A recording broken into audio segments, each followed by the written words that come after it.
Sylvia, you are marking 20 years this year and you're not even 40. Yeah. So, I mean, were you... Child labour? I was going to say, was it work experience? Like, what was going on? I'd be lying if I said there weren't moments where I think, I wonder what else is out there in this big wide world. I have seen extreme wealth, and my takeaway from it is more money, more problems. I guess I'm not so caught up in the external perception of what I'm doing anymore either. Like, I wanted to do this podcast. I pitched it in. I wanted to be a part of that world. And so I'm just having a go. It's just one of those moments in life now you look back at and you think, okay, that was a big test, but I think we passed it pretty well. We both have good jobs and we're in a comfort zone at the moment, which is wonderful. I also know what it is to lose a job abruptly, and so I plan for that, and we both plan for that. We live in a pretty fickle industry at times. Sylvia Jeffreys, welcome to the Stellar Podcast. Well, thank you for having me, Sarah. It's always so nice to chat. It's lovely to chat to you. Our first time chatting with microphones in front of us in a podcast studio. Yeah. So that's slightly different. You've been spending a bit of time in podcast studio lately, I have been, and I'm loving it. And you would know this too as a journalist. There's something... before we talk about the actual purpose of the podcast, it is so self-indulgent as a journalist to sit down with someone you really want to interview and have 45 minutes or an hour with them and not have someone shouting in your ear, got to wrap, got to move on to the next topic. So it's been so much fun to sit in this land. Because in the world of TV that you've worked in, I mean, you've obviously worked in long-form media, but there is a lot of short-form when you are working on shows like Today Extra and the Today Show, where 2 minutes is a very long time. And as you say, you'd be very rapid fire questions. So it must feel very luxurious for you. Luxurious and liberating. Yeah. I don't have to try to get one quick grab out of someone in the space of 3 minutes. I can really sit with someone and explore a topic, and you get the best out of someone in that environment. It's really fun to be able to sit back and do that. And in an area, on a topic, on an issue that's of such interest to me as well. Absolutely. And that area, which we will talk about in a lot more detail in a moment, is, of course, money, the podcast, the Payoff. And money also obviously used to be, maybe even recently, a bit of a taboo topic. Another taboo topic sometimes is age. I very rarely open a podcast by talking about someone's age, but I am actually going to do that because, Sylvia, you are marking 20 years this year at Channel 9 and you're not even 40. Yeah. So, I mean, were you... Child labour? I was going to say, was it work experience? Like, what was going on? I was in my first year of uni, actually. So I was 19 years old and I got a job as a junior script assistant. So the job back then was rolling auto cue and running scripts into the newsreaders. So in Queensland, this was Heather Ford and Bruce Page. So these are the two people I had grown up watching every night. I grew up in a very politically engaged family. So we watched the news every night at 6. So all of a sudden I landed in this newsroom as a bright-eyed, scared 19-year-old, and I was rolling the auto cue for Bruce Page and Heather Ford. So imagine my hand on that wheel trying to keep it steady. A job where you need a steady hand. Did it wobble a bit that night? It wobbled a lot. And every newsreader likes the lines at a certain spot on the screen. So you're trying to juggle all of that and stay cool in front of these people who you'd admired for so long. So, I remember the first day I walked past Wally Lewis in the hallway, the king of Queensland, and absolutely was frozen stiff, could not say a word to him because I was so starstruck. So, I was first year of uni doing journalism and arts at the University of Queensland and picked up this job in the Brisbane newsroom. And honestly, when I landed there, I thought I wanted to do feature writing for magazines and newspapers. But the day I landed in that newsroom, I knew that was me done. I had the bug and I never looked back.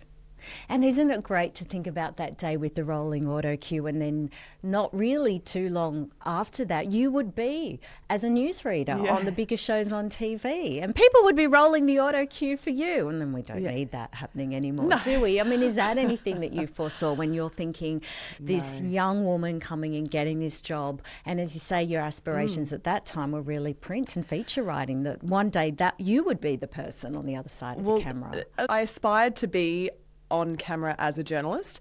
I didn't think it would come so soon, and I certainly never thought I would have a gig hosting Today Extra or doing the news on the Today Show or filing for 60 Minutes. That was all stuff for other people who were far more talented than me, you know. And when you're 19 years old, you can't see it. And to be honest, back in those days, there weren't many senior women in television. And there were a couple. I remember meeting Alison Ariotti, back then Fletcher, and she instantly made me feel like I belonged there. She's still one of my best friends. She was one of my bridesmaids. So I was so lucky to have her to look up to in there. And of course there was Heather Ford and there was Melissa Downs, who's the newsreader there at 6 p.m. now. But there weren't many senior women in the newsroom back then. And to me, you know, they say seeing is believing, and if you can see it, you can be it. And there wasn't a lot of that to look at. And truth be told, sports journalism was something I was really interested in at that stage of my life too. But when I looked around, I saw Joanna Griggs, who was a former athlete, who was doing really well in that world. But there weren't many women who hadn't competed professionally in sport who were sitting in that field. And next minute, I'm part of the 9 Olympic broadcast team. So I never foresaw any of that. I knew that I wanted to do it and I was going to work damn hard to get there and have a go and throw my hat in the ring for everything I could. But my expectations were certainly quite low at that point. And those 20 years, as you say, you have done a lot of roles and travelled the world and worked in all sort of different genres and platforms within Nine, but it's still the one employer, which is also something of an anomaly, certainly at this point in time, but particularly for women of your generation where, I mean, as you would know from your own work as a journalist, you talk to a lot of people who might have 5 or 6 employers under their belt by the time they're 25. How has that been? Have you ever felt like I've got to go out and get something else on my CV just outside of Nine? Well, it's funny. I feel as though every time I've had an itch for something new, a new role has come along. And I feel like I have lived several different careers within Nine. And, you know, I'd be lying if I said there weren't moments where I think, you know, I wonder what else is out there in this big wide world. And certainly I was very keen to travel, more so in my 20s and early 30s, and do more around the world. But I've been so fortunate to have a go in so many different areas of Nine. And I think I'd be short selling myself too if I didn't as well. Absolutely. Describe myself as a go-getter. I definitely have a go where I think I can fit. You know, I don't try to go too far outside of my own lane, but I'm someone who's constantly putting my hand up for new opportunities. And thankfully, I work for a company where that is possible. And that is sort of the beautiful thing of the big beast that is now Nine, and the huge umbrella that it offers in terms of opportunities, and writing for the SMH occasionally, filing for 60, filing for ACCA, working on Today's Show, and everything in between, Olympics broadcasts and tennis broadcasts. So there are so many ways to feel as though you are building a very diverse career within one company. So I have been lucky in that respect. I mean, I'm sure there are 20-something-year-olds who think I'm so boring and stale for working in one place, because there is a very different approach to careers now, I think, and to professional life, and not just finding one thing and sticking to it. But I would also say that I found something that really excites me and motivates me, and keeps me interested and engaged every day. So there's nothing boring about what I do, and every single day is entirely different too. So I guess that's what keeps it fresh. Absolutely. Is there some sort of celebration for 20 years? I mean, that'd be something on Today Extra, You get to keep your job, Sylvia. Congratulations. And that is a big win in media in 2025. Sarah, I'll take it. I'll take a new contract.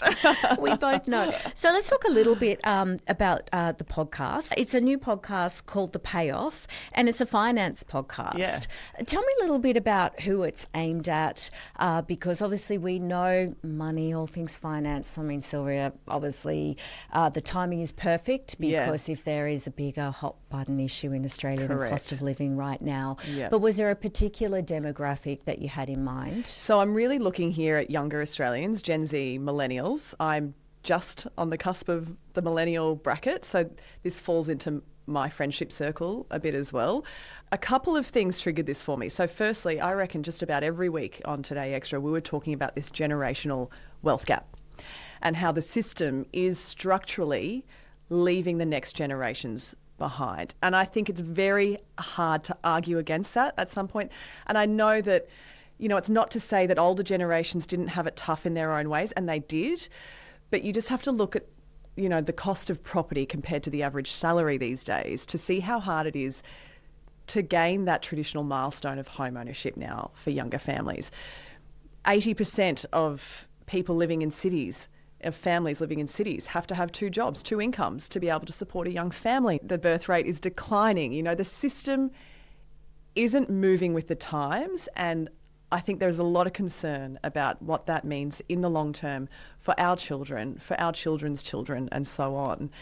And I saw through doing this topic on our show how emotive it was as well. It drives such strong feelings on both sides of the generations as well. On top of that, I've sort of reached a point in my life, almost on the edge of 40, where I am talking a lot more about money with my girlfriends. And God, I wish I did it more when I was 21 and 22 and started putting away $100 a week into an investment rather than just living within my means. I've always lived within my means, but I wasn't really planning for the future. And I'm that typical person who on the verge of 40 is now starting to think about my superannuation and the power of compound interest and things like that. But more and more I'm having conversations with friends who are saying, I've got X amount of money saved up. What should I do with it? Should I put it into property as a single person, or should I put it into shares? Or a friend who has the simple goal of buying a new car, and what's the best way to achieve that? And these are all conversations that I think really need to be opened up and normalised and more accepted over a casual dinner with girlfriends, so that we don't hide away from these conversations or put shame around them as well. So there's a few things at play there, but I approach it as though I'm building this for the girlfriends around me, for myself as well, who want to learn more about personal finance and money and how we can have control over it. It's such a great issue. So many talking points that you've raised there, I think, Sylvia. As you say, we are surely at a point where, despite the generational conflict that is always going to exist with any conversation, as in when someone says there's a particularly profound issue facing a generation, the generation prior will go, well, we didn't have it easy. No, as you said, no one's saying any generations had it easy. But property prices alone, we are looking at a generation of people that will never be able to buy into the property market, and given that's been a cornerstone of the great Australian dream and building wealth and generational wealth, it does put you in a difficult position. As a parent, as a prospective home buyer, everyone's impacted by it. What are some of the solutions that have bubbled up in some of the conversations you've had on the podcast so far? So interestingly, a few people are talking about rent vesting. So buying a property in an area where you might not want to live, but you can use that as an asset to then leverage into other assets as well down the track. Something I'm talking a lot about is micro investing too. Molly Benjamin has been a great guest, and also Maggie Palmer, and they've both spoken about putting $50 or $100 away a month into diversified ETFs and letting that grow over 20 years, talking about time in the market and not timing the market. And Molly Benjamin's a great person, a great example of someone who has cracked that conversation open for women, Ladies Finance Club, because for so long, I think a lot of us were led to believe that investing is for rich people, or it's for slick guys in grey suits and fancy pinstripe suits who go out. Guys being the operative word. Correct. And a lot of women have felt locked out of that conversation. It was my friend Maggie Palmer, who's been a guest on the podcast, who started talking to me about investing years ago, and that's what piqued my interest. And since then, she's also put me onto some books by people in that field about long-term investing and personal finance. And so she helped to crack that conversation open for me, just the way some of her roommates helped to open that up for her in her mid-20s as well. So, I just want to broaden out that conversation. And I suppose part of where I'm coming from here too is that as a journalist and not necessarily a finance expert, I hope that I'm able to distill some of these conversations in a way that's a little bit more accessible. And I'm kind of learning along with the audience in a way as well. So there's the micro investing that comes up a lot, and that concept of having time in the market, which again speaks to, God, I wish I was having these conversations when I was 20 years old. If you're 20 years old and listening to this now, please listen to the podcast and take on all this advice, because it can really help help you in the long term. And I think your skill set as a journalist not only does give accessibility to what can be very confusing, even some of the words that you've already talked about. I thought, oh, I didn't know what that word was.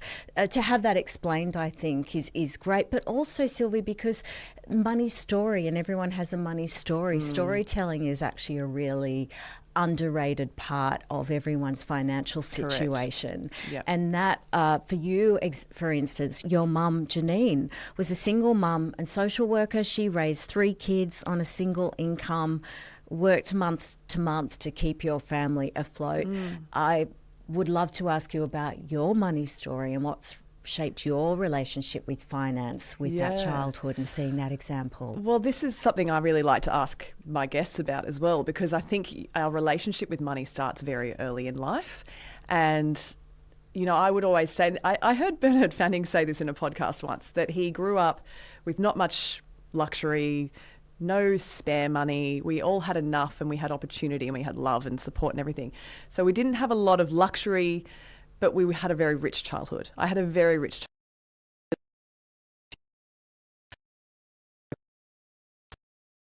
foundation.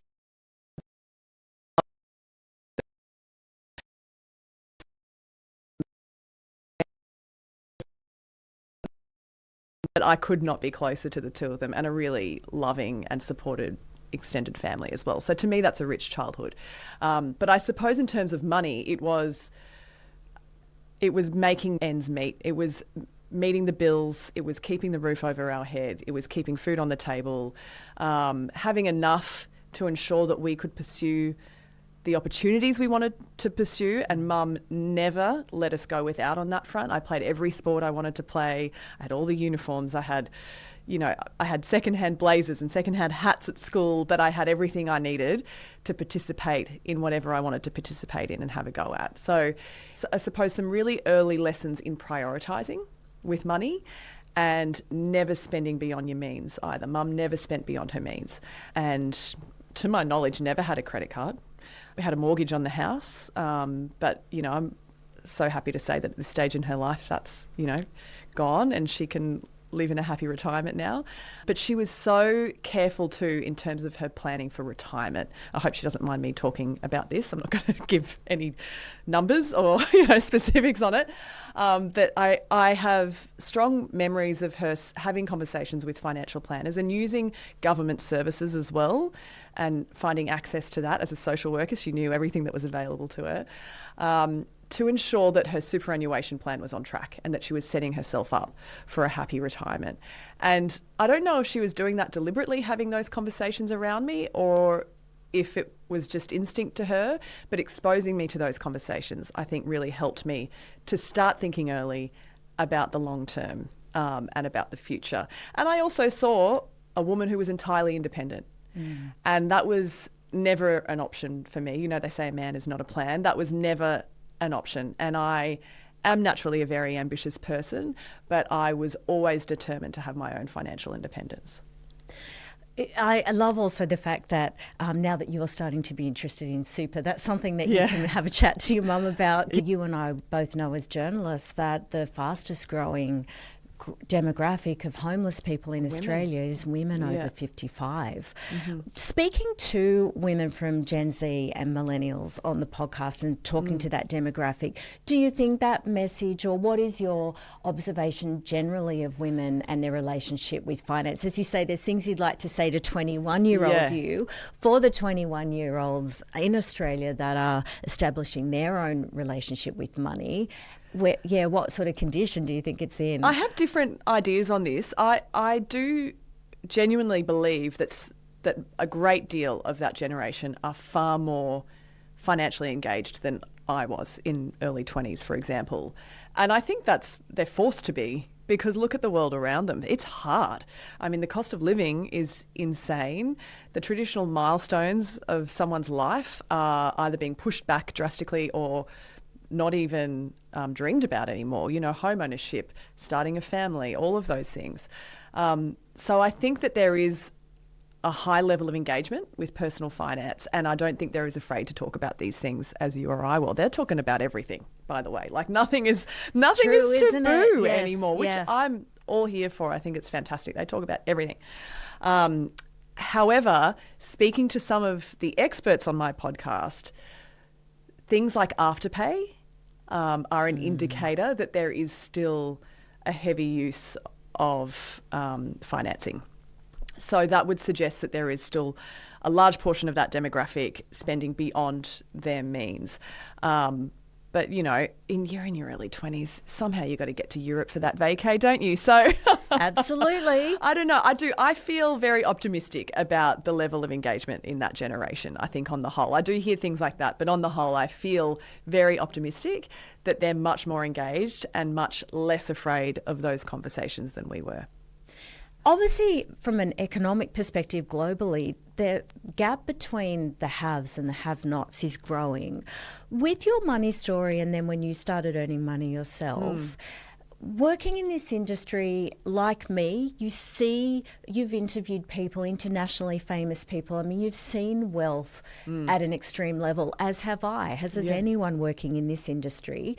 Can I ask you about your relationship with that? Is there any sort of sense of discomfort about that, or does it trigger anything with you given that childhood and that social justice values? That's a really interesting question. It's something I think about a lot. And I just want to have enough in life. I want to feel comfortable. I don't want money to stress me. I think I saw, you know, Mum did have to stress about money. And, you know, thank God she did, because it meant that we were able to, you know, have everything we needed. I don't want to be owned by that level of stress. And I want to be able to do what I need to do for my children as well, the way she was able to do for us. But I have seen extreme wealth, and my takeaway from it is more money, more problems. Look, it obviously can't apply to everyone, but I think that there are a lot of problems or difficult challenges that a lot of people probably couldn't really comprehend at that level of extreme wealth, where what's real, you know, at what point does everything become transactional? And that to me is that would be a really, you know, we don't give the uber rich enough credit. They're challenged by that. That's right. Hashtag pray for them. Pray for them and their very low taxes. But I'm kidding. No, I genuinely feel that the secret to life is having enough and knowing what is enough for you and being happy and content in that, because, you know, things look really great on the other side, but I'm not entirely convinced that the grass is necessarily greener. And we're very fortunate. We both have good jobs and we're in a comfort zone at the moment, which is wonderful. I also know what it is to lose a job abruptly. And so I plan for that, and we both plan for that. We live in a pretty fickle industry at times. So, you know, I'm very well aware that things can shift drastically all of a sudden. But my aim in life is to have enough and to sit happily in that. You and your husband, so Peter Stefanovic, who's the host of First Edition on Sky News Australia, are parents to two boys. So we've spoken a lot about young women and their relationship with money. Of course, your boys are much, much younger than that. I'm a fellow mum of two boys.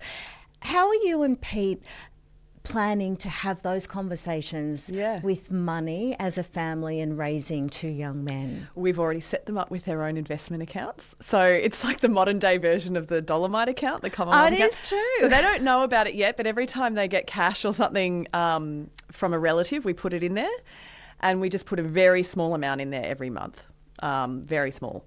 And the idea is not necessarily to grow wealth for them, but to be able to show them when they're old enough to understand that the power of compound interest is their friend, and also that putting a very small portion of money away a month, doesn't matter what your salary is and what percentage it is of that, can lead to big gains for you in the long run. And so starting earlier is better than starting later. Starting later is better than never, but early is best. One of my other guests, Chris Breike, who started StockSpot, he has these accounts. So he has StockSpot accounts for kids, and he is already teaching his 6-year-old about how it works. And he tells this great story about how he showed his 6-year-old that he has shares now in Disney, and every time his friends stream Disney, they will collect some dividends. Oh, I love it. And so he's going to the schoolyard and hustling his friends to stream more Disney. Imagine, the sleepovers there would be, we're going to be watching some Disney things. It is. And the party decorations. Only the Lion King from here on in. So, I love it. I think that's genius. And so I really want to normalise those sorts of conversations with the boys as they grow up. I don't want them to be obsessed by money. I don't want them to be driven by that as, the one big foundation of their life. But I want them to understand how it works, and how that is going to hopefully... We haven't decided yet what we do with that when they become 18 or 21 or whatever. That's a conversation for another day. We've got a bit of time, thank goodness, to figure that all out. But they're some of the things that we're doing. But we also, we go to the park and they say, can we go on the train? And there's this little train down there. You pay $5 for a turn on it. And I say, I'm out of money. I got you an ice block. We've run out of money today, so we can't do the train today. And so I try to do things like that so that they can see that money isn't bottomless, and that if we're going out to do something special, it's one or the other, or it's nothing at all today, or your stock portfolio is going really well, so let's get the train and the ice block today, Absolutely. I never say that. No, I know, just check. But it is so true, because obviously these are conversations that are happening in households all around Australia. I can't afford that. No, mum and dad can't afford that right now. We're not having this holiday. I mean, these are things that are definitely happening. We obviously know there are people that are struggling to pay their groceries. I think to build that sense of empathy, but also just awareness in our children is such an important lesson. For sure, yeah. And it's just understanding that we're going to work too, for this purpose, to pay for the house that we live in and to provide these meals that we're eating for dinner every night as well. So also, this is where the mum guilt comes in when you're skipping out every morning and going to work. You want to know it's for some greater purpose as well. So let me ask you a little bit about that then, the eternal juggle. And I mean, obviously it's you that I'm speaking to and not Pete, but I know you always never want to exclude men from this equation. This is something I often say when this topic comes up about mum guilt and juggling, is that it's also for men, don't want to just quiz the women. How do you juggle it all, how do you Sylvia? manage it all? And how many, journos are asking Pete that? Correct. How are you here on Sky News in the morning when you have 2 young sons? But I'm sure you get asked about it all the time. Or hopefully not. Yeah. Well, there you go. Still getting asked about it. How is that juggle going for you both and for you as a family of 4? Do you know what? It's messy and it is chaotic and it is full on, but it's beautiful. And I have a great partner, a great teammate in Pete. And as far as TV gigs go as well, we're both very fortunate. We're aligned in the mornings at the moment, which makes the first half of the day kind of chaotic, but it means that we're both home for the afternoon and the evening and bedtime and everything else. So we've had the first 5 years of Oscar's life in that rhythm, which means we've had a lot of synergy, a lot of togetherness. It means that we can tag team all afternoon. Pete cooks dinner. He cooks I never have to think about dinner. So if anyone wants to know how I survive as a working mum, that's how. My husband does dinner every single night. Fantastic. That's a great... So he does that, and then I sort of, hang with the kids and keep them occupied, and then he's heading off to bed at about 7:30 because, as you know, he's up at 3:30 in the morning.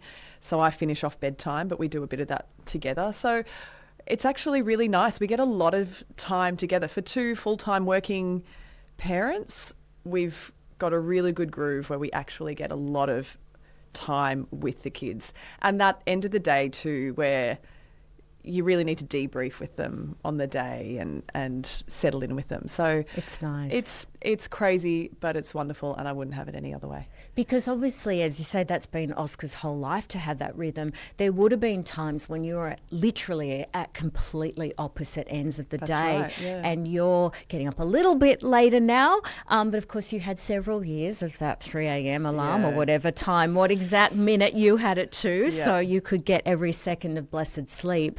And you're exhausted, of course, in the evening, and he's doing other things at night. So to have that sort of alignment with our hours. It's a miracle. So special. It's a miracle of the television industry that we are aligned in our hours. So we've been really fortunate especially for those first 5 years of their life, when you really want to be with them as much as you possibly can. Because they haven't started school yet, but Not that'll yet. be the next thing, won't That's it? next So year, it'll be you'll both be available for the 3 p.m. That's pickup. right. So there you Yeah. go. So hold on. Sylvia, you did mention, of course, the reality of having to think about having to lose your job at every moment, and you and Pete both did go through a lot of career disruption. About That's like 6 years ago. yes, I should have the date in front of me, and I don't. But this was something that I talked about with your brother-in-law, Karl Stefanovic, who of course was on the Stellar Vodcast earlier this year. He's also marking 20 years on Today. years on the Today Show. 20 years of 3 a.m. alarms. No wonder he's crazy, Sarah. No, I know exactly. Karl was very generous with our audience and gave them 35 reasons that he might be crazy. So don't worry, At least Sylvia, he knows it's all good. We did talk about the year where he was actually stood down from the Today Show, and that was after he married Jasmine. But it did have flow on, and he did actually say during the course of the interview with me, he did actually cry, and he got mad at me later for crying. He said, I remember there was a shot at the wedding of everyone, including some of my family members who were let go not long after, and that was painful because I felt, and that was when he really struggled to compose himself. I genuinely felt that it was my fault. That moment, I think, speaks for itself. But Sylvia, I did, of course, want to talk to you about that a year after, because you were the newsreader on the Today Show, and then you also moved on from the Today Show. And from outside, it sort of seemed like you were maybe just in a little bit of a holding pattern. I mean, they're my words. I'd obviously love to hear what you have to say about it. And I know you did describe that time where you might have been collateral damage. Yeah. And obviously that Pete left Channel 9 as well. You're here celebrating 20 years. Yeah. We know how it ended it. up. No spoiler alert required. Yeah. But I would obviously love to just ask you about that time and I suppose the resilience of navigating those times in your life. Yeah, it wasn't easy. And it's very, it's really sweet of Karl, I think, to acknowledge how hard that was for everyone. And he is a big softie and he feels it. And I know it. And we've had our own private conversations about that. And I know how he feels it. Because it was hard for everyone. Because we all had jobs that we loved then.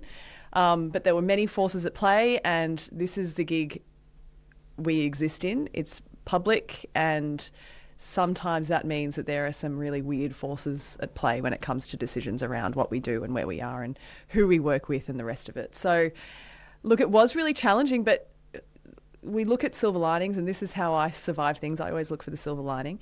And the silver lining was that I had amazing support from Pete, and we were an amazing team through that. Like I will say that to anyone who asks. We really supported each other through that.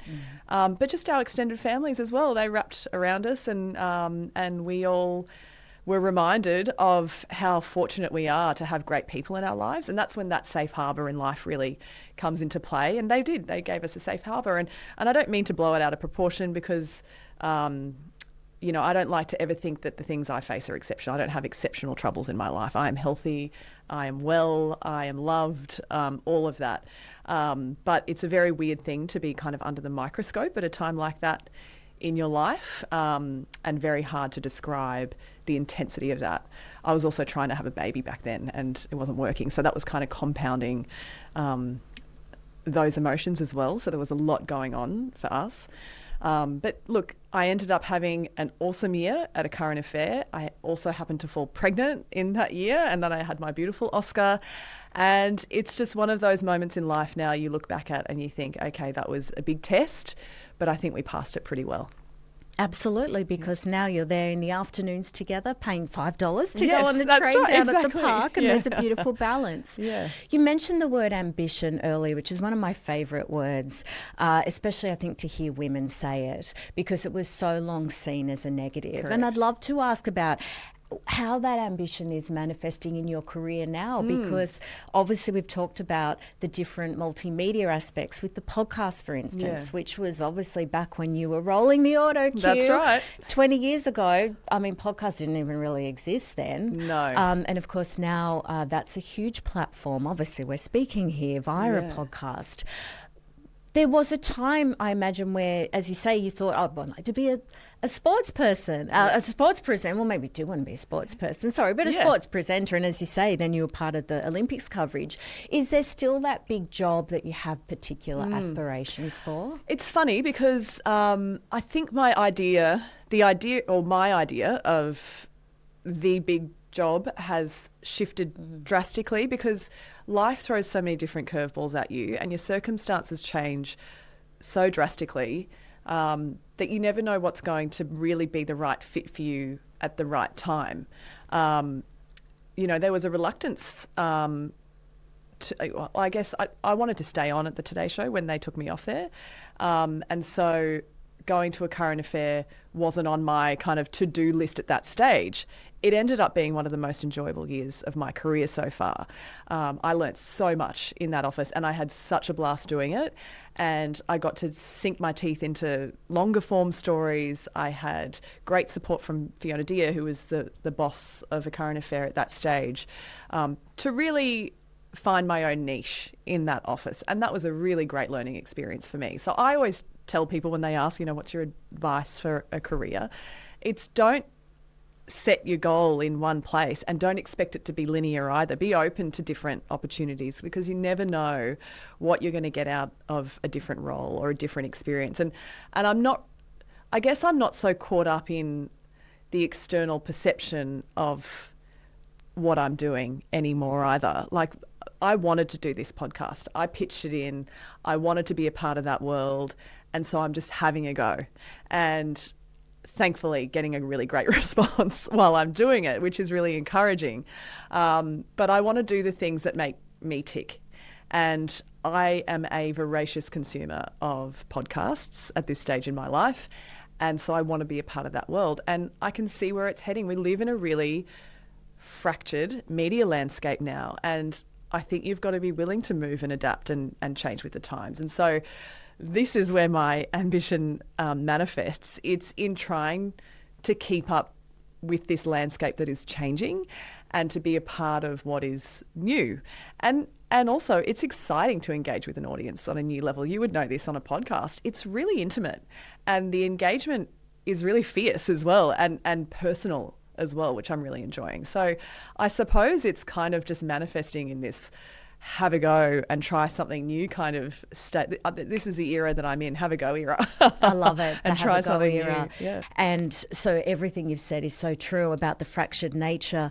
And I think how that has affected ambition is part of that, because everyone listening might have be working in an industry that's disrupted, where there was something that was the pinnacle. So for me, I really wanted to be a magazine editor from the time I was a teenager, buying every magazine there was. And then I became a magazine editor, and then that's no longer, I mean, obviously that's a job that I've done in the past, but I would argue that obviously just doesn't have the cut through that it once did. Yeah. And you think I might want to be the host of a certain TV show, but then in the fractured nature of media, running your own podcast is probably a whole other way to connect with that audience. So that's the other thing about ambition, isn't it? Even if you hadn't reassessed your own personal relationship with it, what was once the big gold elusive ticket 20 years ago it's not the same thing anymore. No, it's not the same thing. And it's also got to fit with the stage of life that you're in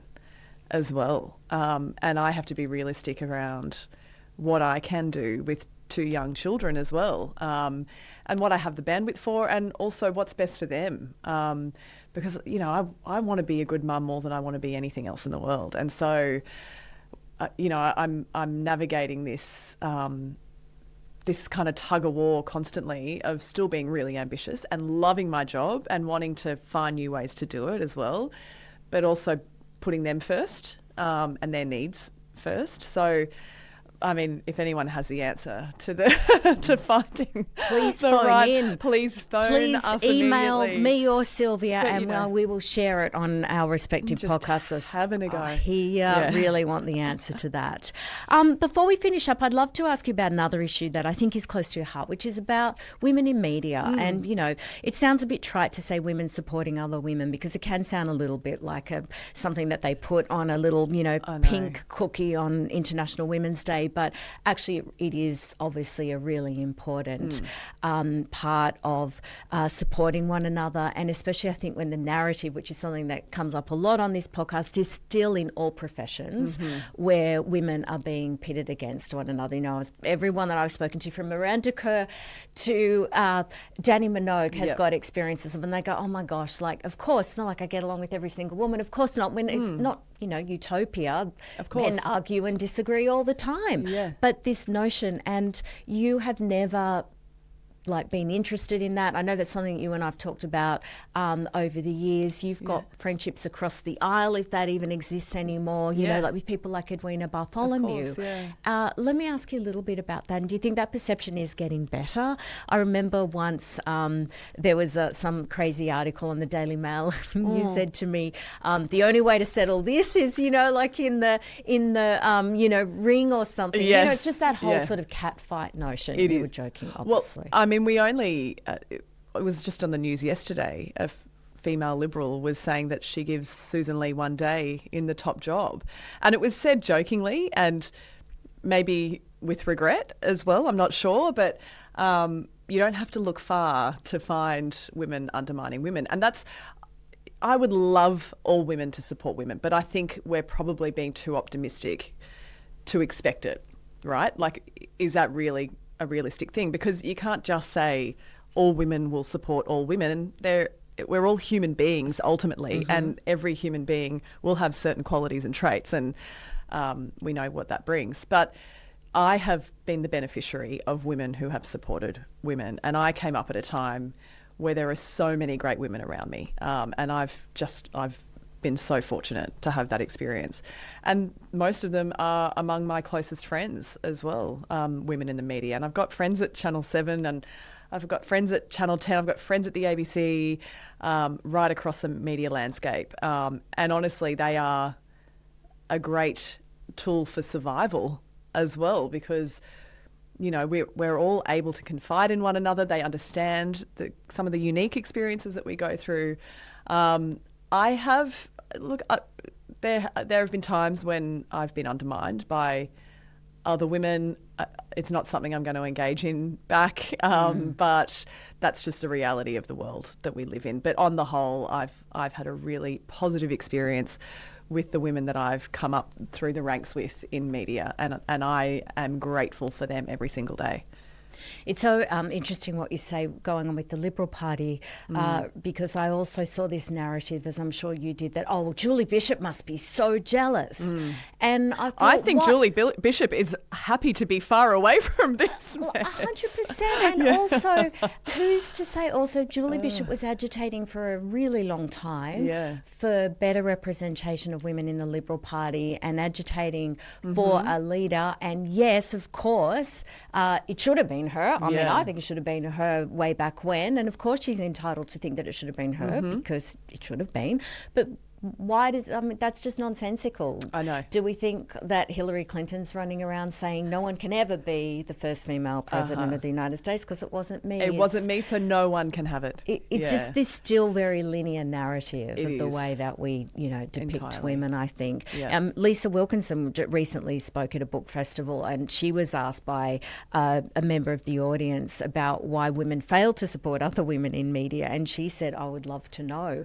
So it is clearly still a narrative. But of course, it was a conversation you and I first had when you and Lisa were working together on the Today Show, because you had to deal with a lot of catfight headlines, and I know neither of you had any truck for it. So I think even that friendship surviving in that culture, and there was the scrutiny, and the narrative was even worse back then. It's insane what people are allowed to write honestly. I often think, I like to imagine the meeting rooms when they're coming up with these headlines. Like, they have 2 photos of me and Lisa, and then they're 7 gin and tonics deep, and seeing who can come up with the most creative headline about what's going on between the 2 of us. I don't know how it works, but it's so it's wild to me. But she's right. You know, if anyone understands why it happens, then give us a holler, because we'd love to know. Send that email in as well while you're emailing how we crack the motherhood code, Sarrah everyone. At whatthehell.com.au. Exactly.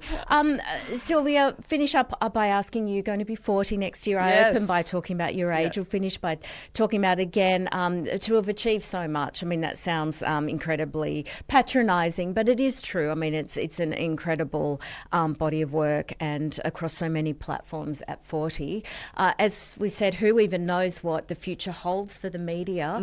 Do you see yourself being in this industry, whatever it looks like, in another 20, 40 years from now? I really hope so. I don't know in what form, but I love it. I love telling stories. I love sitting and having a yarn. I love asking questions.